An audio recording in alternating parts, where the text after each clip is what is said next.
What's going on, guys? Welcome back to Beyond the Beret episode 4. Today I'm sitting down with a Special Forces National Guard team sergeant, a firefighter, a lifeguard, a SWAT EMT, Larry Washington. I hope you enjoy this one. If you have any questions, I'm going to leave Larry's information in the description down below. Feel free to reach out to him to any questions you might have. Without any further delay, guys, Larry Washington.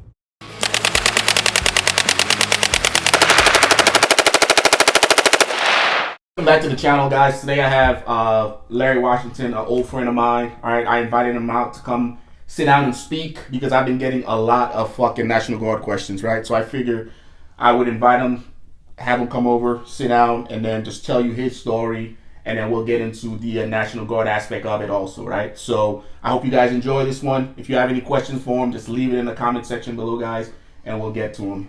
With that said, guys, Larry, I appreciate you coming on the show. No, man, thank you for having me. Like, yeah, this definitely. This is a big deal, man. You know, we go all the way back to airborne school. Yeah, and we've been in contact since then, 2008, right? So 2008, I think. I was at Fort Benning, and you were also down there for airborne school. I'm not sure when you went to selection, but so I had just went to selection. Okay. I was a 14-day non-select. Okay. Cadre got my weapon, like the typical thing, like you have to be accountable for all your belongings and sensitive items. But you know, it was my fault. I mean, I was doing the right thing. I was filling up my other guys' canteens, and it wasn't within arm's reach. He grabbed it, and I didn't even know he grabbed it, and it was gone. So those are just one of those learning lessons that you have. I built from it, and when you saw me at airborne school, being in the National Guard, they were like, "Yo, you have everything that you're supposed to have to be able to pass selection. You had a hiccup. It's okay, it happens. But we're going to send you back in 6 months." And I was like, "Okay, you guys still believe in me?" And it's like, "Yeah, like we've seen you, we know your character. It's not an issue, but we're also going to send you to airborne school, which is when you saw me." Yeah, I got you. And when I saw you and there was another dude there. I can't remember his name. It's not some with a K or Colt, whatever. Cotty. Yeah. So Cotty, my dude, man. I'm like, yo, y'all went to selection, like y'all passed. So it was like, yo, y'all gave me motivation, and you didn't even know it. Like, hey, it is doable. I had a hiccup, and because I was down a little bit, but being who I am, being resilient and overcoming obstacles in my life, it was nothing for me to go back. That's just how I was raised. And that's awesome to hear. And we'll get into selection and all that stuff a little bit later. But I think a lot of folks are going to hear your story, and they're going to see like, man, this dude's a freaking firefighter. He's an SF dude. He's a SWAT medic. And that's just going to motivate them, to hopefully walk the same path that you walked. But before we get into all that, let's take it all the way back to the beginning. Okay. And we got nothing but time. 23 years now. Where'd you grow up?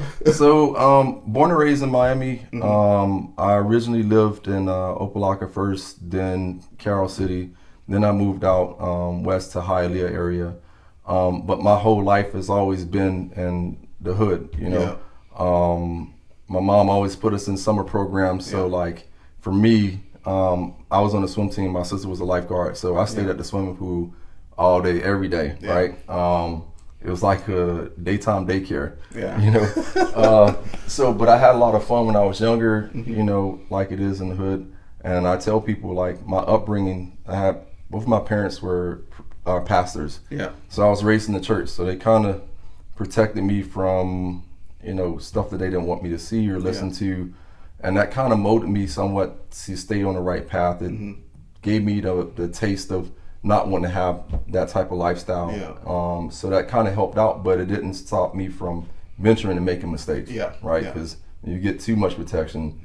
You slip out the back door, you steal a car, you're pushing it down the street, you jump in so they don't hear you crank up the car type things. But my upbringing was not bad, but my home life, because my parents separated while I was in high school, I kind of lost focus and direction on what it was I needed to do to be successful or to have a family, later on in the years. So, but Miami is, drug capital to me. So I had a lot of friends that did drugs or dealt drugs, some living, some not. you know, and some in jail still to this day. And I was just fortunate enough that my mom stayed behind me and pushed me in the right direction, even though I didn't want to go sometimes. Yeah.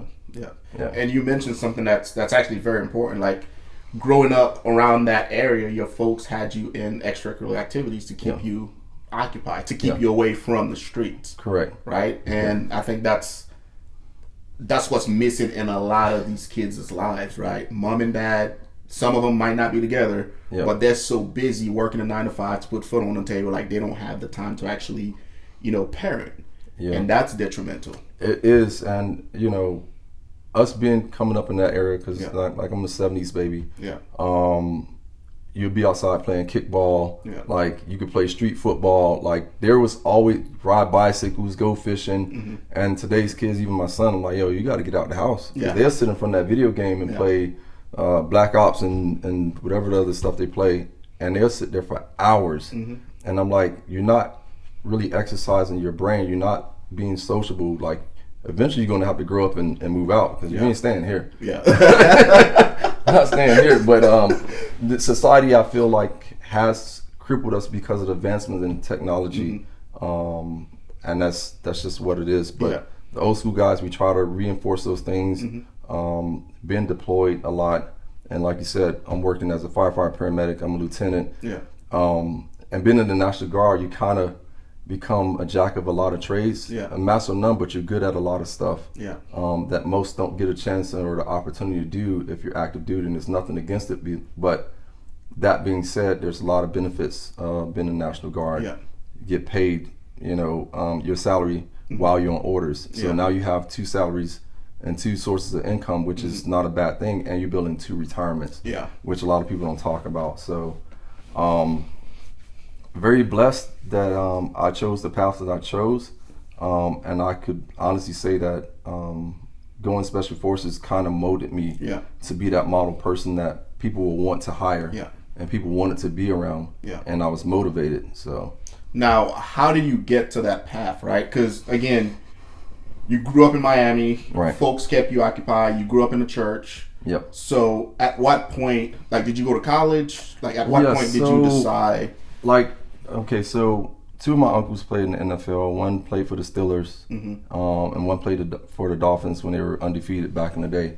And so my aspiration was always to follow their footsteps, right? Everybody want to play football. Football is like a Florida thing and Texas, but in Miami, that stuff is big. So my aspirations was to play football, but when I started having home trouble, my grades dropped. So I didn't do, and I'm honest about it, I didn't do what I was supposed to do grades wise to be recruited. I was recruited, but I didn't go. I ended up going to a JUCO for 2 years. I got my AA degree, and once I got my AA degree, I went to FIU, Florida International University, for a semester or 2, but I didn't have the money to pay for school.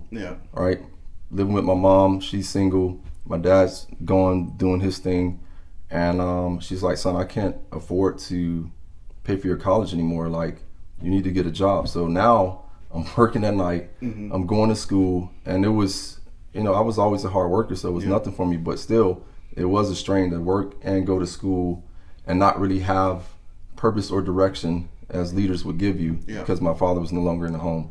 Now, because it's funny you say that, because I think yesterday I put a video on the channel because we got on the topic of diversity in SOF. And I broke it down because I met an old timer while I was down in Florida going to Disney World, and Vietnam era SF guy, and I just picked his brain, and he mentioned, hey, these are some of the reasons why you don't find a lot of black dudes in SOF. And one of them was just folks that we idolized. In your case, you had 2 uncles that was in the NFL, so that's what you saw, and that's what you wanted to be like. Correct. You didn't see the Navy SEAL, the Mossad, the SF guy, growing up in Miami in the hood. No, you don't, and that's the biggest problem, is that you don't see that, right? You don't see the businessmen to look up to how to start a business, and we'll venture in that conversation, but you don't get that mentorship and molding that, hey, you could be successful without playing in the NFL. You can make money without playing in the NFL or the NBA, right?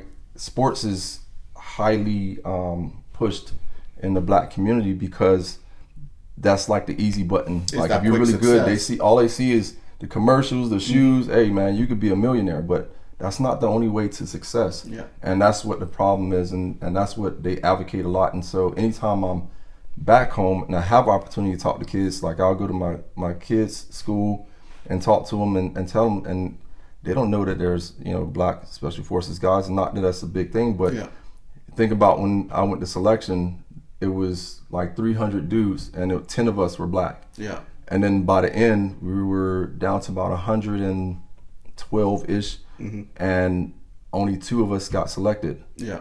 Right? And out of that 2, the one that was with me, he was a drill sergeant, E6 type.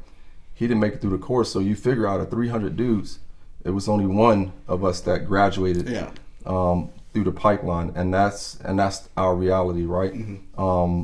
I come from Miami, so I'm used to diversity. So being around somebody of a different color doesn't bother me. Like I care more about your heart than anything. Yeah. You could be black, and I probably won't stand you if you're bad. Yeah. Right. That's just what it is. And so color to me doesn't matter. It matters about heart and where your mind is, and are you willing to be a team player? Yeah. That matters most. But if you got any bias in your bones, or you don't like the way I walk or what my swag is, then bro. Because at the end of the day, you can't really change any of that, right? No. So you did all that. So you were in college, FIU. You worked your butt off to try to get your grade and get your degree. So what happened there that led you to join the military? Like, how did that develop? So I didn't know about the National Guard. I mean, I knew about the Army. I knew my dad was in the military during Vietnam era, and he used to show me the pictures of him fighting and stuff like that. And I never really paid attention to it, but I'm like 3rd generation. Like my granddad was in the military, my dad was in the military.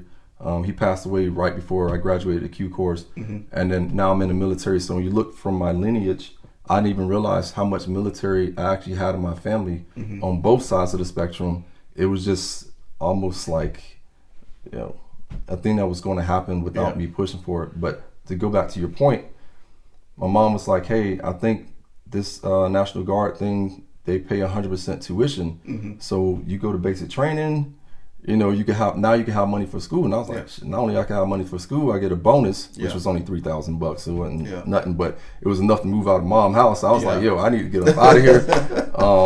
At that time I was 21. You know, I should have had finished college or coming up on it.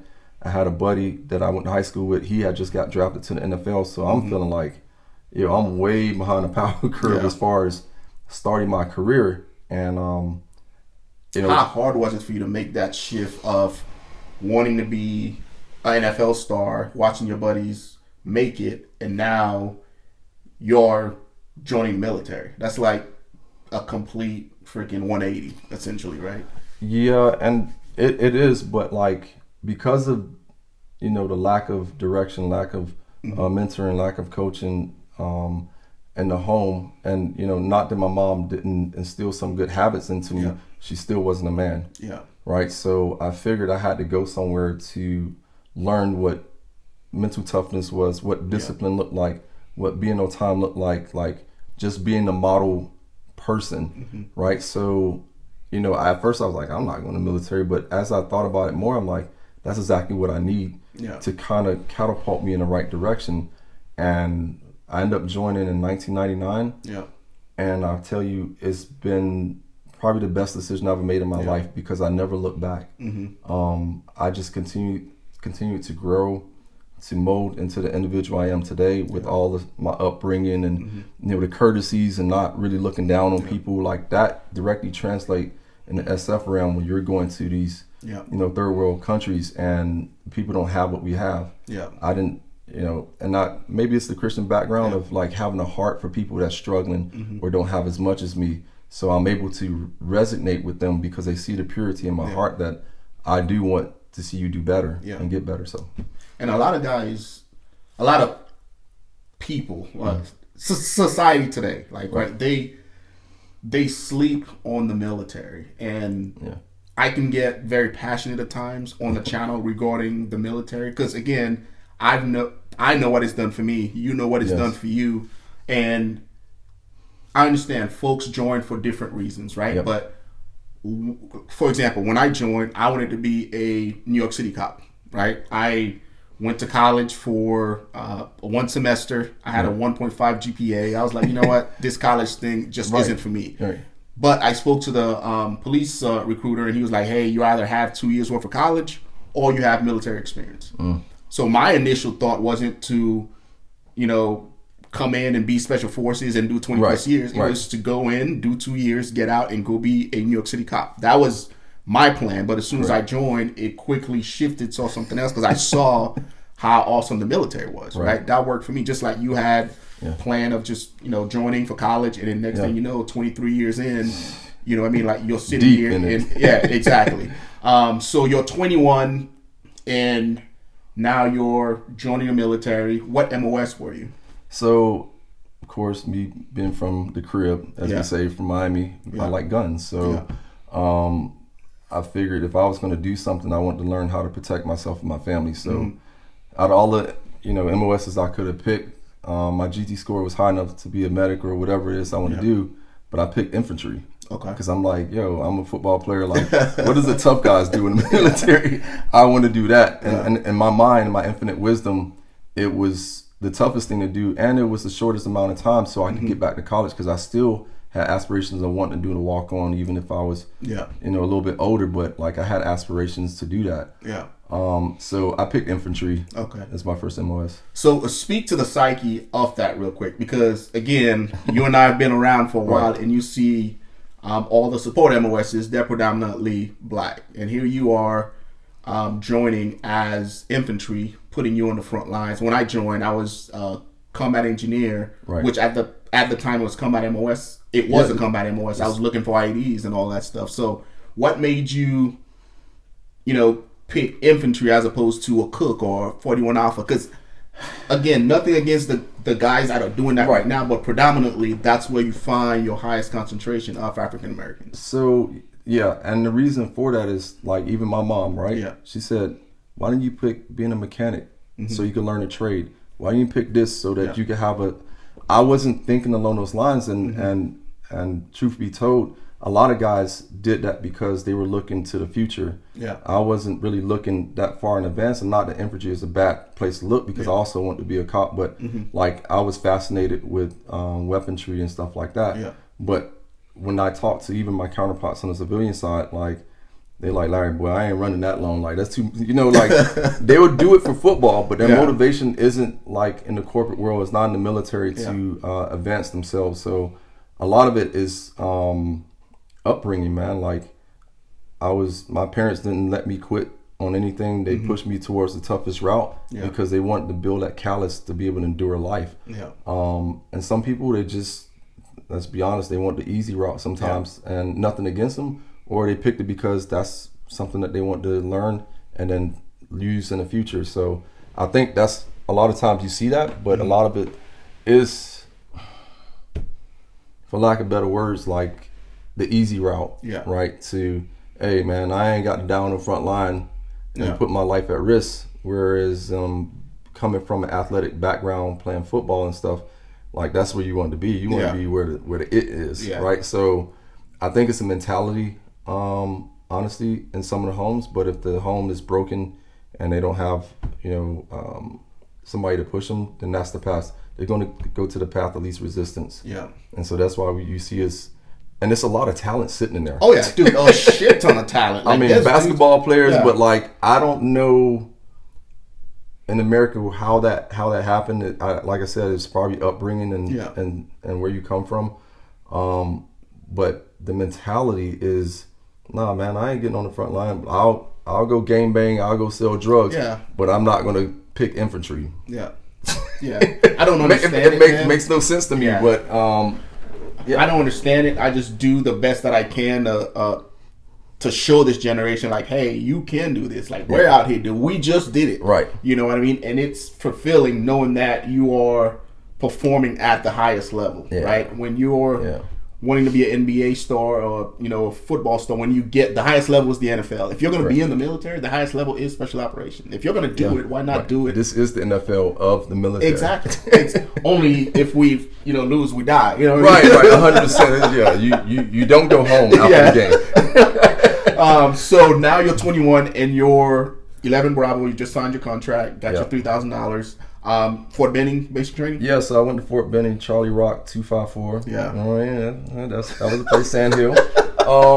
But yeah, even in basic training and going back to the diversity, you could count on one hand how many blacks were within that that realm, and it was a thing, and I didn't really think much about it, but like if they saw two blacks, they were like, hey, what y'all doing? Y'all need to separate. And I'm like, well, it's the table of four whites. If I sit next to the only black, I'm wrong.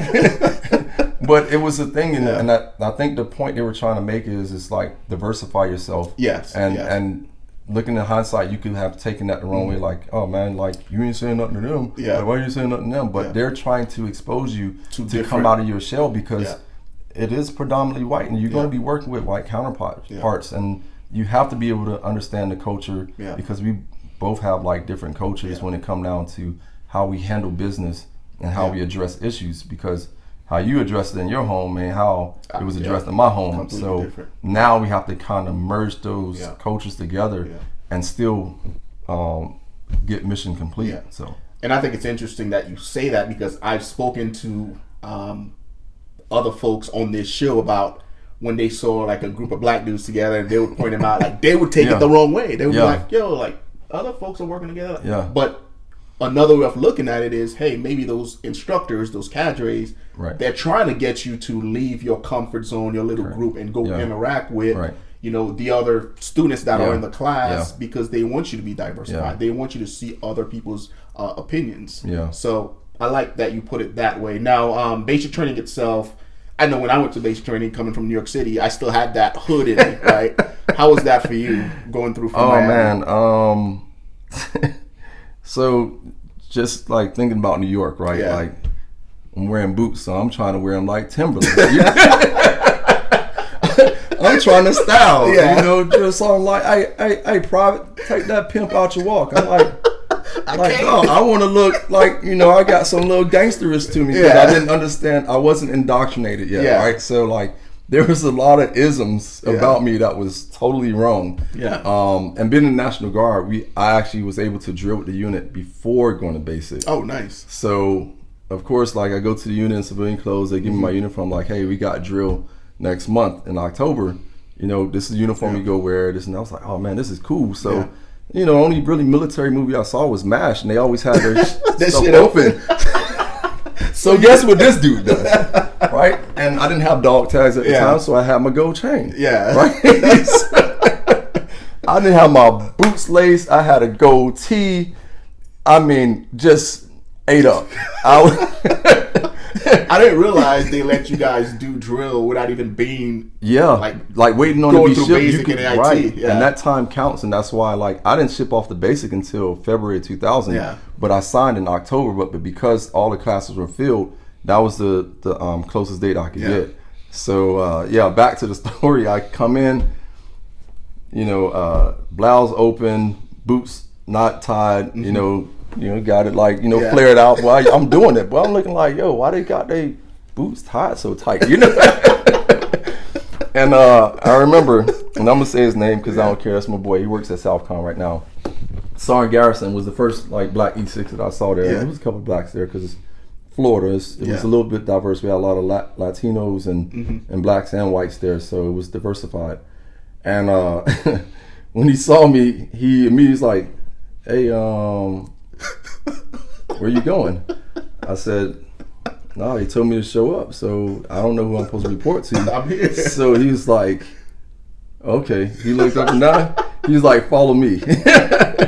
Right? So I'm walking behind him. Now, by this time, it was a lot of noise in the armory. It's complete silence. And I'm like, shit, man, maybe they mad because of my swag. And and my infinite wisdom, that's what I'm thinking. Totally wrong. They watching the shitstorm that's about to happen. They watching it develop. So, bro, he takes me in the office, he knocks, and it was like, come in. I walk in, and the first sergeant was black. Big dude. He worked for the DEA. Yeah. Like, I mean, zero dark. Like, I couldn't even see his eyes unless the motherfucker blinked, right? So, excuse the language. So, he's sitting there, and he was like, hey, first sergeant, you got somebody to see you. Hey, my man was writing. He looked up. He did a double take. Oh my, bro! When I say he cussed me from A to Z, get the out of my office. Who the? I'm like, they told me to show. Like, show up, mother. He's like, gee, fix this before I drop him. And I'm like, drop? Like, we finna fight? What's going on here? Dog, just clueless. Totally clueless. So my man took me outside. He laughed. He like, bro, first of all, you need to lose the chain. All right, you need to button that up.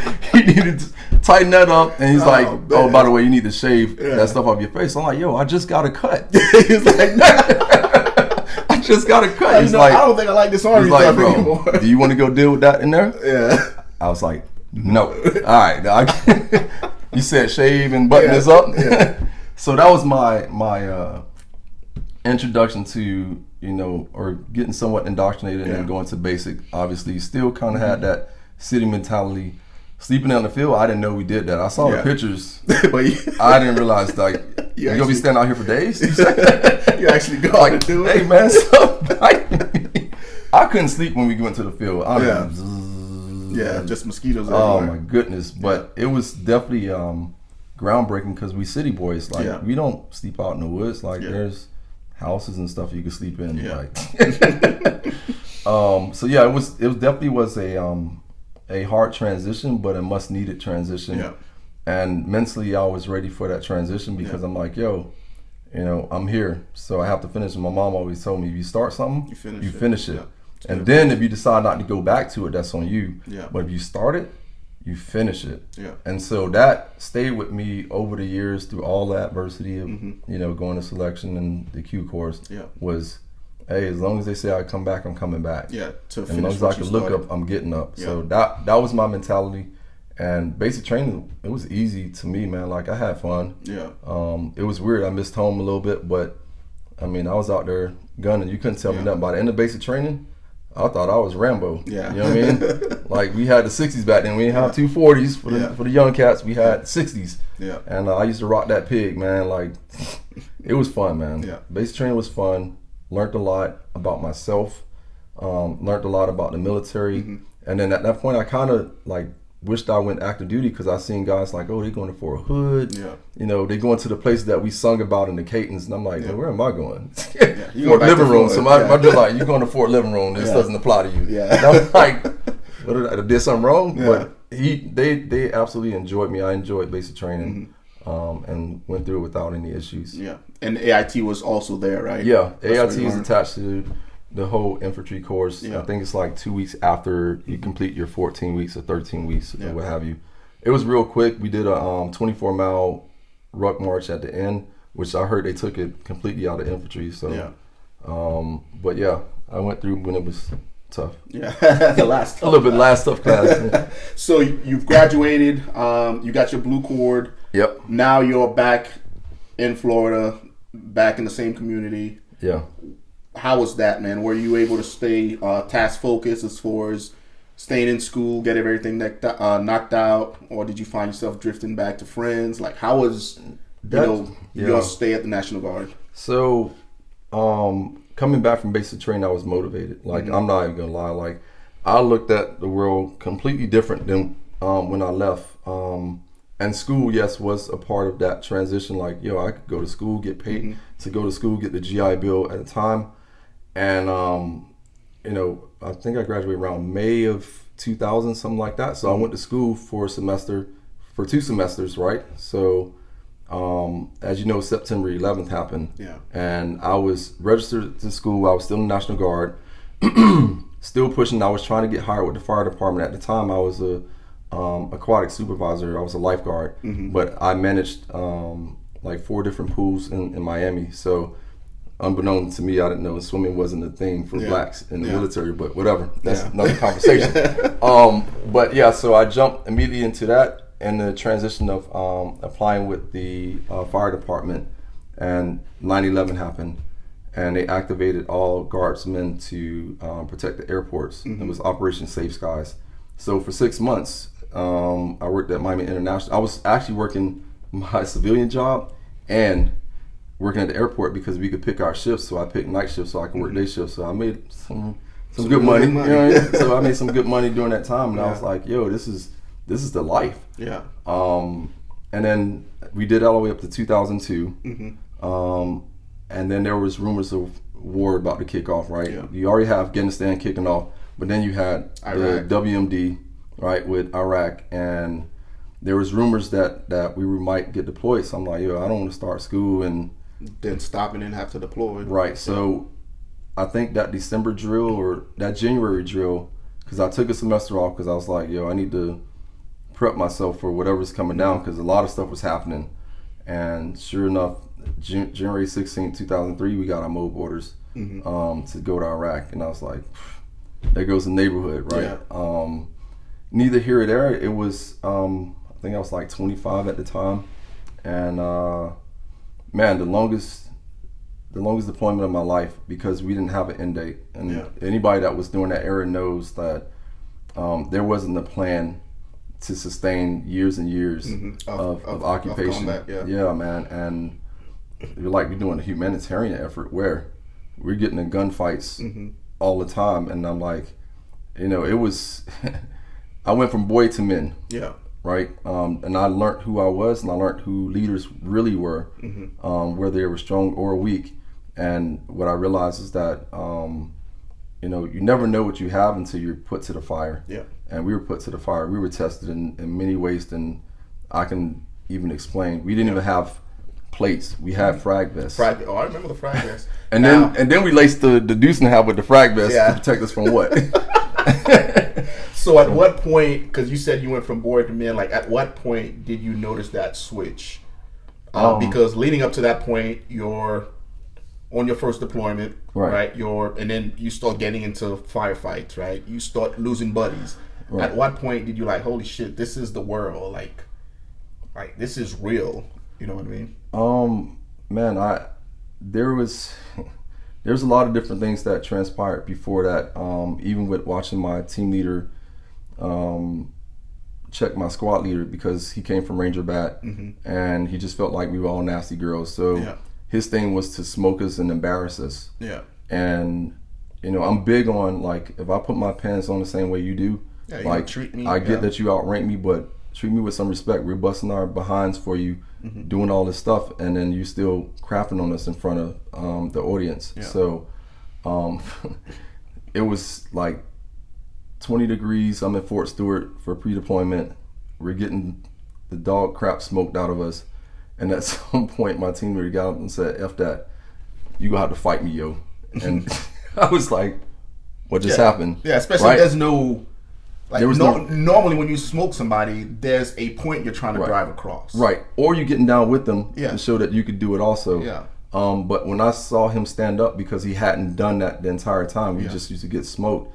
And when I saw him stand up, I was like, that's what leadership is. Like, yo, I'm no longer going to allow you to do this to these men, and I know that they're busting their behinds for you. And once we got in country and we got into our first firefight, I mean, it was chaos. We were down. We were pinned for about 45 minutes, and guys started going down. Our captain went down.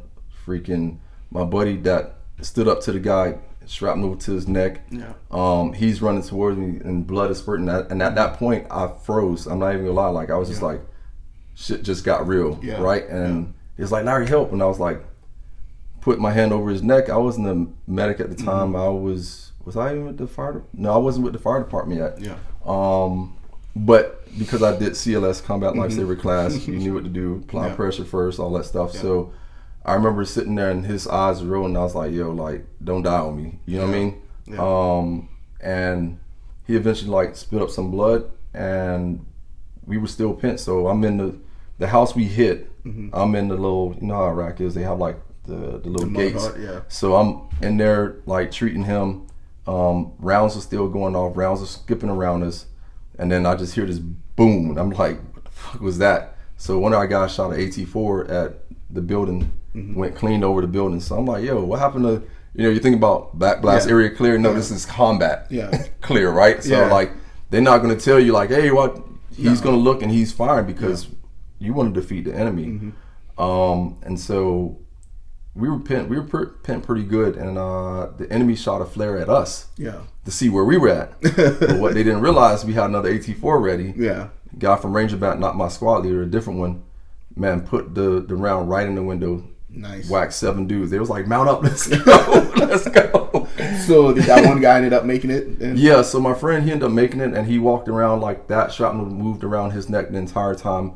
Those 13 months we were there in country. Like, it was, we went through some stuff, man, that, and I could go all day with gunfights, but it's not even about that. What I gained from that is that I never left a brother behind. I stood up what was for right when it came down to treatment, especially in the combat zone like that. Like, you got to know how to talk to people. You got to know how to motivate people. And if you can't give purpose, direction, and motivation, then what are you doing in a leadership position? Like, that was my thing. And so that motivated me to want to promote once I got back. But as far as Iraq, that's... How long was the deployment total? 13 months in country, and then you get your leave. So total I was on orders for about 15 months. 15 months. What year was that? 2003 to 04. Yeah, so that was my first. So September of 03 to September of 04 was my. I was deployed down there too. I was in Ramadi area. I was in Ramadi. I was at Hurricane Point. Oh, okay. Yeah. So we were at Junction City, is what they call Ramadi at the time. I'm about to hit you, bro. Yeah. You know what? Because when I met you, you remember you had a first ID patch. Yep. And because we fell under first ID, and that's who awarded us our CIB. Was first ID. I rocked the first ID patch. I didn't even rock the guard patch because we were just a battalion element. We had to fall under a big or whatever. I don't know. Yeah, because First Division out of Fort Riley. Right. We were there with 134 Armor, 116 Infantry, and all those dudes. Junction City. Are you kidding me? That means you were next door. So did you know a guy named Floyd? He was from Miami. It was a light-skinned dude. Anyway, I met him in Baghdad. Neither here nor there, but you had Junction City, you had Hurricane Point, and you had Champion Base. Yep. 82nd was next door. Champion Main. Yeah. That's crazy. Yeah, around the same area. See, I've known you for this long, and I never knew we were down there together. Wow. So now because that deployment for me was 12 months. Yours was 13. So now you get that's back because we started off in Jordan before the war. Oh, I got you. And we were at H5 with 5th group. I don't know if it's 5th group, but I didn't even know about Special Forces at the time. It's 5th group. All I saw was baseball caps and dirt bikes. I'm like, who are those guys? Because they got American flags. I'm like, are they soldiers? Like, because they had beards. I'm like, they're like, man, they Special Forces. I'm like, they look like me when I walked into that first one office. Yeah, man. So that was my first kind of taste of them. But they would battalion was attached to them, and they were the first ones to actually cross the Iraqi border. Was 3rd Battalion out of Florida with 5th Group. Gotcha. And man, and we staged there, and then we pushed up to Baghdad, then to Ramadi, where we occupied Hurricane Point, Combat Outpost, the Wolfpack Den. Nice. It's good times. Yeah, that was a good deployment because I remember that was like that was the beginning of the war. It was. Right? There was IEDs weren't as advanced then. No, like I remember doing rock clearance on foot. Me kicking 105 shells, going, hey, Sergeant, what is this? And he was like, "That's an IED." I'm like, "Oh shit." It was. That was the beginning phase, and people don't know. Like, you didn't have to count for rounds. You get in gunfights, like there was no. Hey, what's your round count? Just give me more ammo, bro. I had bundles of that, and I was a 203 gunner, so I had my vest with all my 203 rounds, and bro, I was combat ready. You couldn't tell me nothing. So now you get back from that deployment. Where was your psyche? Like, you just experienced combat for the first time, or you at a crossroad where you're like, okay, I'm getting out. I've had enough. I've lost buddies, or were you like, you had a taste and you wanted more? Like, I wanted more. Yeah. Man, I wanted more. After that deployment, I wanted to, because I was guard, I was thinking about going 82nd, right, at the time. But what ended up happening is I had applied to the fire department before leaving. So I'm like, yo, like I'm either gonna be a hitman or I'm going active duty, because once you get a taste of being a gun, like you're in a different level, right? So it took me a while to kind of get back somewhat normal. Like I don't think you ever become normal as you left, and that's why I say I went from boy to man, because I was a totally different person after basic, a totally different person after that deployment. Like I felt like I needed to see blood, guts, and all type of stuff, right? And smell like gunpowder. How did you deal with that though? How did you get yourself? Because you and I both know, like, there's brothers in arms in the regiment that still hasn't figured it out yet, right? They're still, in that space of wanting more combat. You know what I mean? How did you, especially being National Guard, man, I can only imagine, like, you got to be a special person to deploy for 13 months and you go through, 2 weeks of demob, and then you're right back in civilian life, and you're like, you're expected to just be normal. Like, how did you manage that? It was difficult, man. I began to have, and my wife knows this, it's not a secret, like we started having marital problems because the communication forum wasn't there. She didn't understand me or what I've been through, and I didn't understand her, what she was going through while she was back home worrying about me. And so there was an instant disconnect for a couple of years. And I think, I tell people, I think what was therapeutic was when the fire department called me. It was around 2 months, maybe a month or two after I got back, to go start setting up to do certain physical agility tests and stuff like that. So I said, listen, and I told myself mentally, if I don't get hired with the fire department, I'm going active duty. Like, I need to get back over there. And sure enough, I got hired with the fire department December of 2004. Well, my class started December 2004. And I think the fire department, seeing bloody scenes, and I think it was almost therapeutic for me. And it gave me somewhat of that adrenaline rush when we were rushing to emergencies, or people shot, or a bad accident, or a cardiac arrest, or things like that. It gave me a new high, for lack of better words, so that I didn't miss the combat as much, but I still wanted it though, which is why I stayed in for as long as I did. Gotcha. So it's not an easy thing to do, and most guys don't talk about the things they go through. But I was a bad kid back in the day. I think we all were. And I didn't eat my food with the regular kids. So I had to sit with a counselor. It was 4 of us in elementary because I had a temper problem. And she taught me how to talk things out. So that's what I did. Like, whether you wanted to hear my story or not, I was going to tell you. Not anybody, but if you were close to me, it was therapeutic to get that out. And I think that helped with me coping with it, and people saying like, hey man, because there were some situations where I pulled the trigger and I'm like, yo, I don't know if that was the right call. And I always had the mentality, you could die for your country, I'm gonna fight for mine. But should I die, it is what it is, but I'm gonna make you're gonna die for yours. I'm fighting for mine. And a lot of guys are like, oh, I'm gonna go die for my country. No, I'm gonna go fight for my country and make the other guy die for his country. Right. So that was my mentality. And like I said, getting into the fire department, that was therapeutic, and talking to friends, close friends, that was like, no, Larry, like, you did the right thing, man. Like, and that helped with understanding everything I was going through, but I still had that burn. Like, I still had that burn to want to do more and be better. So and that's good that you say, talk to people, right? Because I always tell folks, like, you want to find someone that can relate. When you get back from war and you've experienced something traumatic, holding it on and internalizing it isn't the best way to deal with it. You have to find somebody that has common ground. Whether it's vets, or you can go to the VFW, just find somebody and then talk it out, as opposed to holding it all in and trying to figure all that stuff out yourself. So you've got hired with the fire department. All right. So now you're doing 2 jobs. You got National Guard, infantry, and then you're also doing the fire department bid, which we'll talk about the fire department a little bit later on. How did you first get introduced into SF? How did you realize, okay, infantry is awesome. I just did a 13-month deployment. Love it. I want more. How do I get to the ultimate level? How did you first identify SF? So my first introduction, obviously, like I told you, was in Iraq, but there was neither here or there. I thought that was an active duty thing. Had no clue, like the National Guard had a special forces unit. And through the fire department is where I really got exposed, because I was working in Liberty City, which is, like the drug spot. Like, we went on a lot of bad calls. And, I used to talk to guys that was close to me about, like, I got back from Iraq, this and that.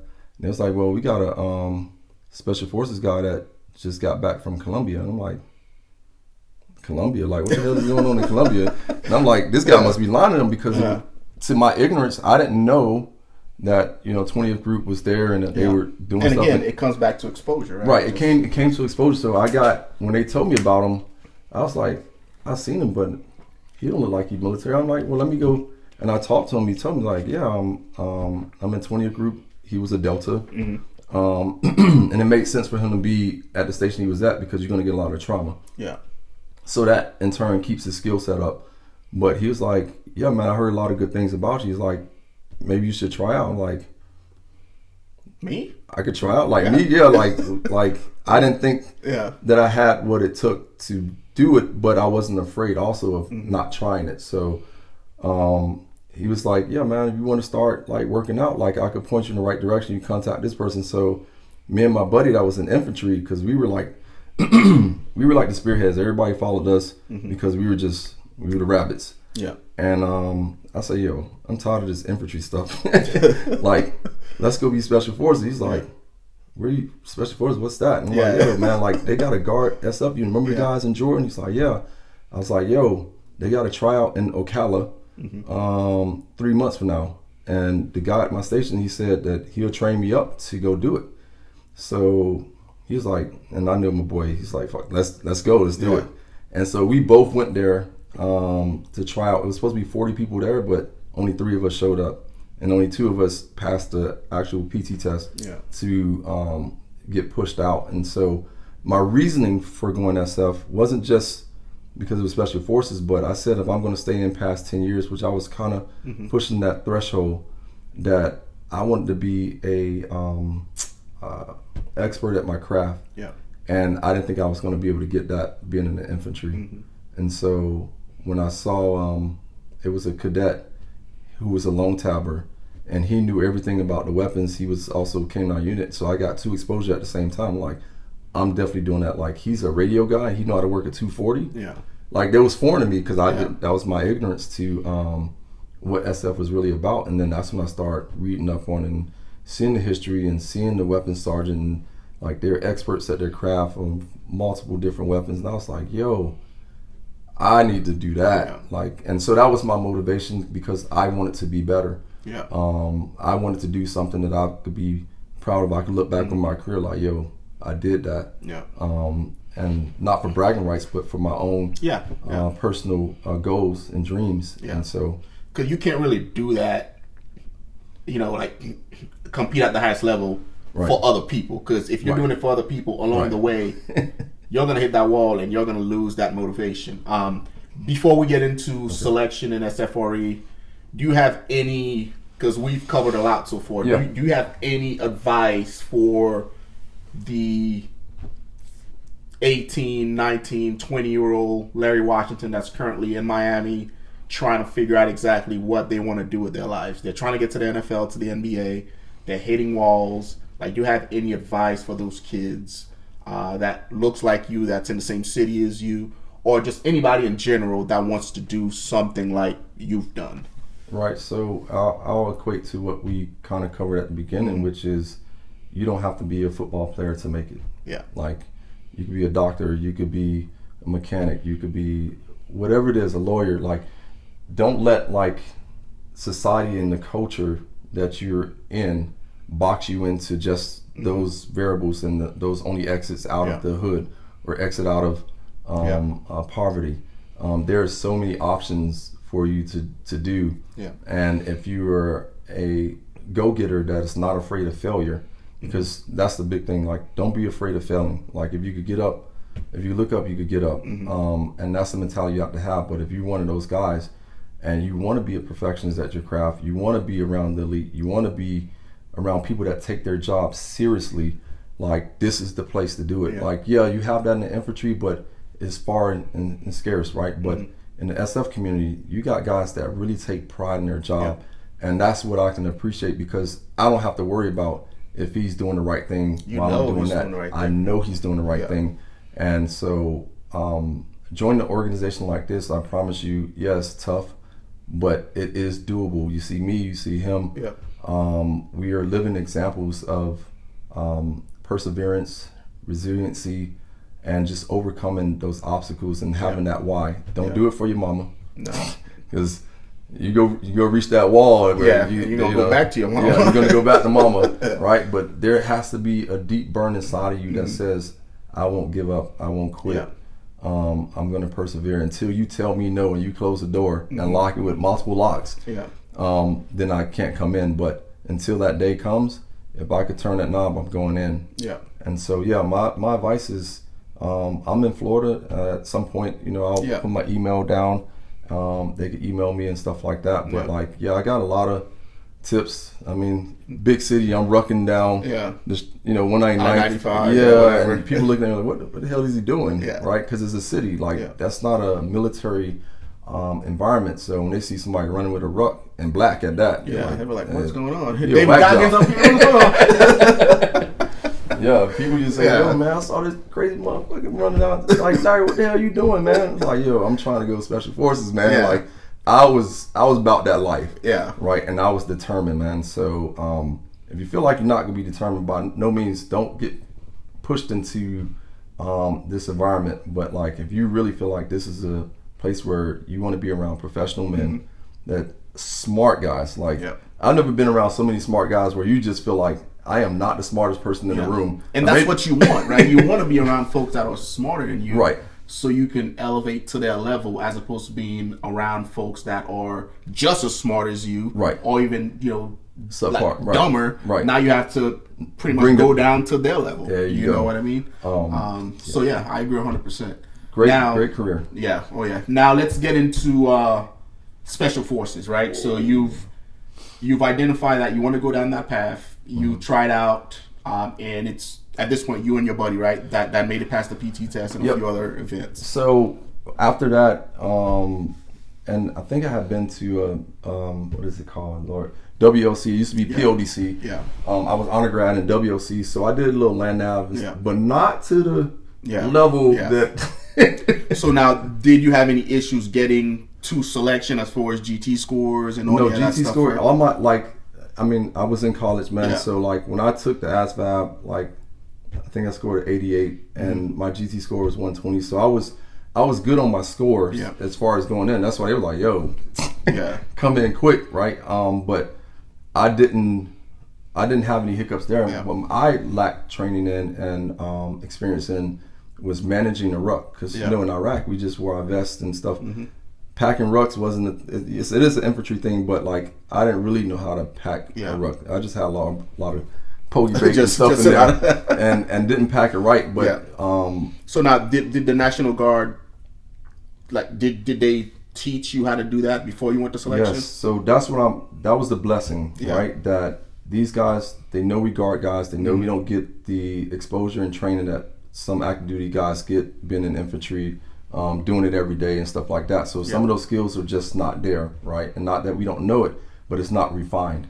So when you got there, they taught us you had a ruck packing class, you had a rope knot tying class, all that stuff prior to starting those events. Just like kind of how SFAS is at times, but you get a little bit more one-on-one time to kind of learn those skills that's important, because you can have all the heart you want to. You can be as fast as you want to, but if you don't know how to problem solve, you don't know how to land nav, it's not going to mean anything. It's not going to mean anything. And so those are the small skills that it seems like it's not much, but it will collect baggage if you can't do that. So now, because correct me if I'm wrong, SFRE, what is that? Is that like a Special Forces Readiness Evaluation? And we conduct that. It was quarterly, but we do it almost every month now. So a kid wanting to go to National Guard SF would reach out to whatever group is around that area. He would go to SFRE. You guys would teach him a bunch of stuff. Right. There's multiple ways. There's there's guys that we didn't even know was assigned to our unit because they went through recruiters. So they do have an X-ray program with the Guard where they will take a guy from college, as long as they meet the age requirement. I think you have to be 21. I'm not sure right now, but 2021, you could get an X-ray contract. They send you the basic training, obviously infantry school, and then ship you off to Bragg for the preparation course. And sometimes those guys bypass our SFRE, which is good and bad because recruiters that's not SF may not know what right looks like, and they may recruit the wrong person. But the system is made to kind of weave those guys out, so I don't worry about those people. But the ones that actually come to the SFRE is we take ownership of that. Like I'm molding you into the soldier that we need to be in our unit to fill the ranks. So it's an awesome program. A lot of people frown upon it, but like honestly, that's, you know, we're civilians, man. Like I'm not on the base. I'm not, you know, waking up at 04 for PT every day. You know? So, which, guys, like I mentioned, once we get done here, if Larry's cool with it, like I'll put his contact information down in the description, because I've been getting a lot of National Guard questions, and it's not something that I'm smart on because I'm not in the National Guard. So having you on and you being, you know, what's the word I'm looking for? You being open to actually putting your contact information down there is actually pretty helpful. Right. So now let's jump into selection. Right. So you've done everything you wanted to do, and we'll talk about selection in 3 separate phases: admin, land nav, and team week. How was your initial introduction to Special Forces selection as far as admin week? Were you nervous? Did you know what to expect? Like, how was that for you? I equate SFAS during that time like going to the Super Bowl and seeing all the people in the crowd like, what the fuck? What did I just sign up for, you know? And like, you looking at well-fit people and you just like, and they say don't self-assess, but you can't help but look around like, yo, that dude looks like he's a stud, you know? But that guy, not even thinking like, yo, like you do have some attributes, you do have what they have, and they probably looking at you the same way. But in your mind, you're you know, like any man would do, you're assessing who's the biggest threat to you. Right. But I paid that no mind. I think that it was different because the cadre didn't really talk to you, and you know, coming from infantry, everybody's yelling. There's no yelling out there. It's just candidate move. And why you sound like a robot, man? Like, but the admin week was good. I knew I had, you know, I was smart, right? I wasn't a dumb person. I knew taking the little exams during that week wasn't going to be an issue for me. Not knowing what was next was probably the hardest thing in selection at that time, because it's like, yo, how do I prepare myself? Do I need to hydrate? Do I need to do this? Like, everything was kept secret until you actually did the event. But once you started the event, I had no issues with those events, obviously. Land nav is where I struggled the first time. Like, I think I only got like 2 points each day, is because I just didn't understand land nav like I thought I did. And I was a 14-day non-select, but back then it was so short, you didn't have to get 4 for 4. Like, you could get 2 one day, as long as you had a cumulative of 4, you could move on to team week. Because dude, that 14 weeks was quick, but it was compounded. Like, you were beat up. Because I think around that time they took selection from 21 days and made it 14 days. So even though they changed the amount of weeks you're out there, you were still doing the same event. You just had less time in between. Correct. So now, and we always say that the first week you could definitely train for, right? Because everybody shows up in shape for the first week. Correct. The second week, to an extent, but then you have that ruck on your back. Now, so what was about the second week itself that sucked? Was it just laying nav at night, just having that rucksack on your back? Well, just think about it, right? You took a whole week out. So instead of doing maybe one event a day, you're doing a run either that morning and then a ruck that evening or afternoon. And then the vice versa, next day you're doing a ruck and then a run. And like, it just compounded. You didn't feel like you had much recovery. And then they were squeezing all that in, nasty Nick, all that craziness, right? All in that bro, it's like Fast and Furious, like first 4 days or 5, and then now you have land nav. You're rucking all the way out to the land nav site, and you're pushing out. There was 0 breaks, and not that it wasn't doable because I made it, but I don't think preparation wise I was really ready for it like I should have been. But I still managed to get to the end. I just had that mishap. Like all my test scores was good. Like, but